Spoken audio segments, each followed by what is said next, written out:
let somebody know that just because you are not a theology major, just because you don't know how to preach, does not mean that God does not call you to ministry.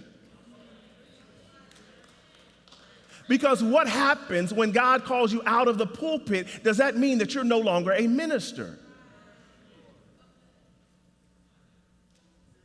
If we're living in the last days, we have to understand what I've heard the term called the doctrine of vocation.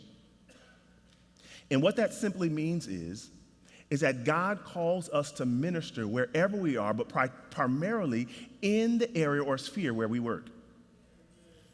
That means if I'm at Toussaint Banks and I happen to walk in, that as I'm telling people that how good they look, I need to make sure they understand that there's something deeper than an external appearance. If I'm a plumber and I'm unclogging toilets, or I'm doing different things around people's houses, I need to make sure that they understand that there's something deeper than this. And houses are always going to have issues and challenges, but one day soon, God promises us to have a home that will never be destroyed or can be corrupted by hair in a toilet or things getting clogged up in a sink. Over and over again, we have to understand and see ourselves as the way God sees us.